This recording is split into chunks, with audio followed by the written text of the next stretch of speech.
The word magnificence comes from the Latin magnum facere, which means to do something great. The Latin word draws on the Greek megaloprépeia. This noun conveys the meaning of doing something great which is fitting or seemly to the circumstance. Magnificence is a philosophical, aesthetic and socio-economic notion deeply rooted in Western culture since classical antiquity. It regards the greatness of actions, courage, excellence, honor, generosity, and splendor of lifestyles of noble purposes. Magnificence in classical antiquity. Plato offered the first philosophical interpretation of the concept of magnificence. He separated megalopsychia from megaloprépeia, which had been synonymous in archaic Greek. Magnificence is the special quality in Plato's conception of the philosopher king, as presented in the 5th and 6th books of the Republic. Only those with a philosophical and educational temperament understand the difference between good and evil. The philosopher is magnificent, gracious, the friend of truth, justice, courage and temperance, has an excellent memory, and learns easily. When perfected by age and education, this magnificent being is the type of person to whom the state must be entrusted.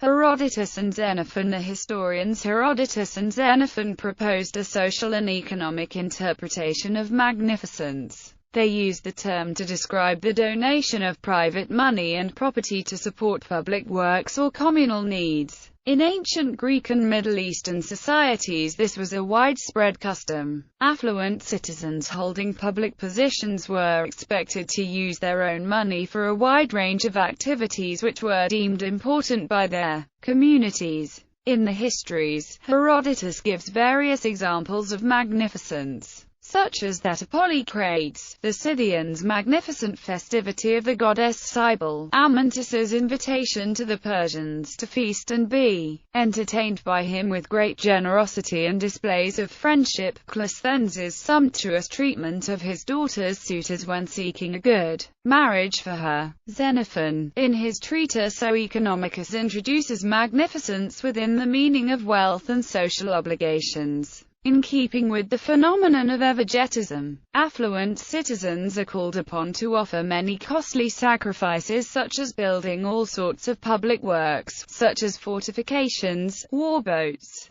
temples, or amphitheaters, supplying an army with all the equipment and provisions it needed, offering entertainment and shows, hosting prominent foreign guests and regaling them with lavish hospitality. Even fellow citizens must be plied by them with all sorts of nice things. Magnificence is thus connected with liberality, high lifestyles, and wealth. Critobulus, says Socrates in the Dialogue, is called upon to be magnificent in order to live up to his reputation as an affluent citizen. All these deeds give public honor to the wealthy citizens and the entire city. Xenophon extends magnificence to women. For example, Mania, the widow of Xenis, the governor of Aeolus, not only convinced the Persian satrap Pharnabazus to appoint her as the new governess, but excelled in her military, political and economic duties, never lacking in magnificence whenever it was required.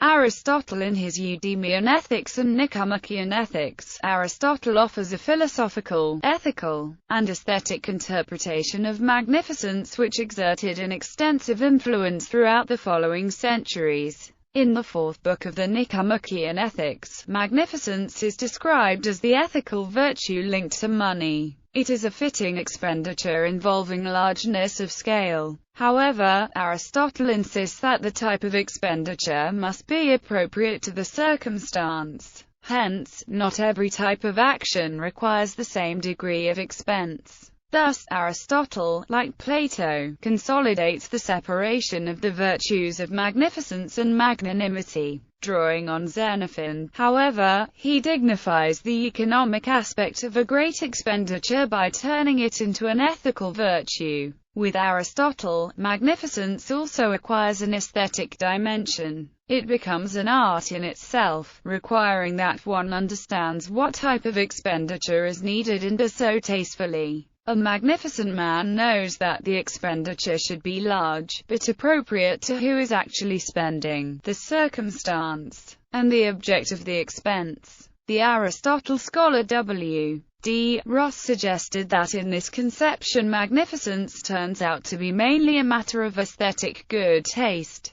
The aesthetic role that magnificence acquired with Aristotle exerted a profound influence on rhetoric, the arts, architecture and art criticism. Cicero and Rome. Cicero introduced the ethic of magnificence to ancient Roman and Italian civilization. In his youthful work on rhetoric,'De Inventione, he writes that magnificence is the consideration and management of important and sublime matters with a certain wide-seeing and splendid determination of mind. Thus Cicero fused the Greek and Roman traditions, transforming the Greek view of magnificence into a Roman concept. The Latin word magnificent here comes from the expression magnum facere, which literally means to do something great. In Cicero's formulation, it refers to the greatness of the task, the intention to realize it, and the determination to carry it through. Cicero's seminal interpretation of magnificence influenced Thomas Aquinas in his Summa Theologiae over 1,000 years later. Magnificence in ancient Rome. Magnificence took on very Roman characteristics.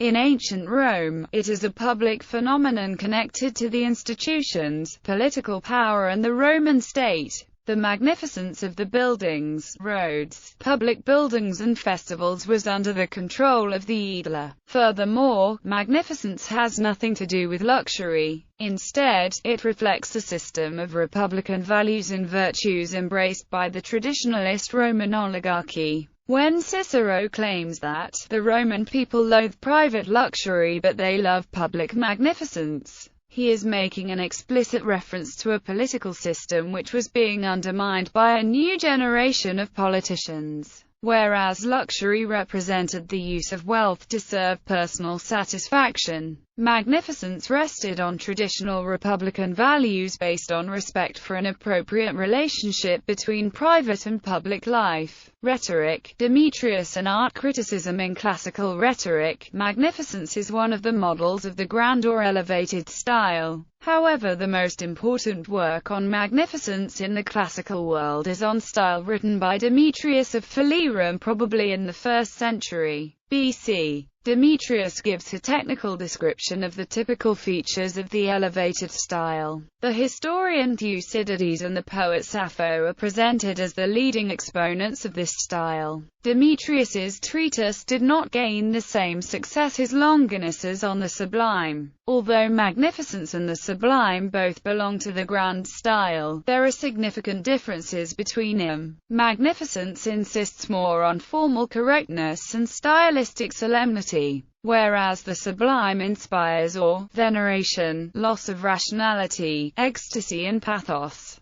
The magnificent aims to impress without causing fear or indignation. The grand style of magnificence also entered terminological discourse of ancient Greek art criticism. Indeed, the Greeks drew on rhetorical terminology to describe and evaluate sculpture, painting and architecture. Magnificence is applied to works of art which express grandeur and other lofty features. According to Pliny the Elder, the grand style of magnificence can be appreciated in works such as the statue of Zeus by Phidias and Zeuxis's painting of Zeus enthroned. Vitruvius and the magnificence of Roman architecture in his monumental De Architectura. Vitruvius analyzed both the artistic aesthetic and the philosophical ethical aspects of the concept and enshrined magnificence in classical architecture. In the 6th book, Vitruvius argues that the client is magnificent, because the beauty of a building depends on its cost. The materials employed should be of the best quality and the most beautiful, which means that they are usually the most expensive. Thus, for Vitruvius, magnificence is not only a typical artistic and aesthetic feature of architecture, but is also connected to the social and political prestige of the client. Architecture becomes the means by which a public or private sponsor of a building can display his honor. It is no surprise that ancient Romans granted such importance to public architecture. Even the ancient historians and geographers celebrated the Romans' ability to create buildings that were not only useful, but also beautiful and magnificent. Dionysius of Halicarnassus states that the three greatest examples of magnificent Roman architecture were the aqueducts, the roads and the sewage system. Strabo and Livy celebrate the hygienic functions of the aqueducts and the cloaca. Pliny the Elder provides a moving description of the engineering skills used to rebuild Rome's great sewage system, the Cloaca Maxima, which is still in use today. Magnificence in the Italian Middle Ages. Thomas Aquinas left one of the most significant medieval interpretations of the concept of magnificence, drawing on the Greco-Roman tradition and blending it with Christian precepts.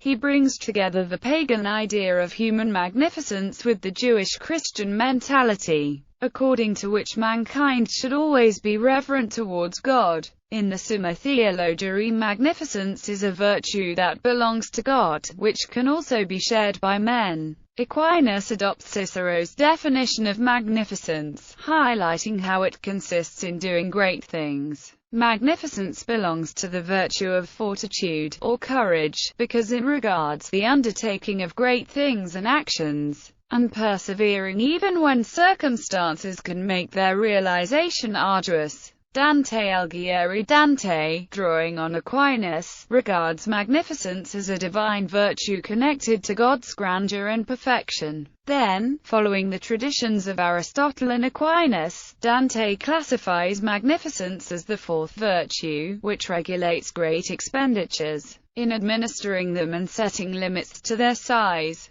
Magnificence in Renaissance Italy. With the advent of the Renaissance in Italy, magnificence underwent a deep transformation, drawing on this cultural movement which supported the rebirth of both classical culture in urban centers. The idea of magnificence and its representation had profound implications for Renaissance society in Italy. Magnificence is a civic virtue. Magnificence acquires new vitality within the process of renewal of Italian cities as cultural and political centers. Magnificence thus reflects the transformation of traditional political structures and epitomizes the flourishing of a new type of civic culture based on virtues which diverged from the previous feudal values. A novel idea of human excellence emerged which was seen as distinct from the medieval aristocratic privileges connected to birth and rank. Marsilio Ficino in his work De Virtutibus Mirabilis claims magnificence is the virtue par excellence, because it expresses God's greatness. Cristoforo Landino in De Vera Nobilitate describes magnificence as an aspect of fortitude. The new idea of nobility emphasizes deeds and works realized by men whose behavior is primarily governed by the cultivation of such virtues, rather than merely by noble blood and aristocratic ideals. Magnificence and patronage in Renaissance Italy. By the first half of the 15th century, magnificence had already become a well-known and highly practiced virtue in Renaissance Italy. It concerned the custom of wealthy citizens spending large sums of money on building projects and to patronage of architecture and the arts. In Florence, Cosimo de' Medici was actively involved in practicing the virtue of magnificence from the 1430s onwards, and many other ruling families and distinguished citizens followed suit all over Italy. Lorenzo de' Medici gained the title Magnificent due to his support to humanist scholars and artists,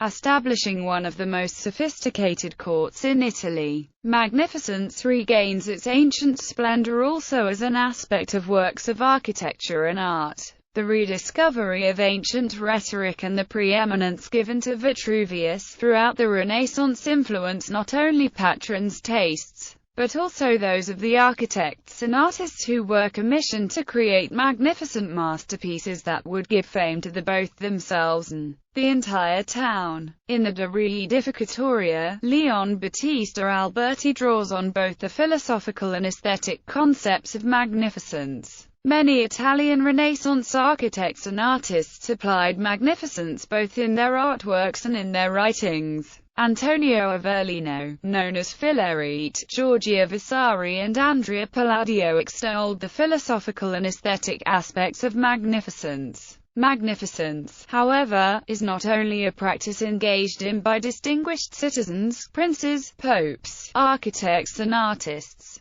but is also analyzed by humanist scholars. In Naples, the humanist and poet Giovanni Pontano wrote a philosophical and ethical treatise De Magnificentia. Magnificence was connected with the employment of wealth on behalf of the Neapolitan kings and aristocracy, and their lifestyles.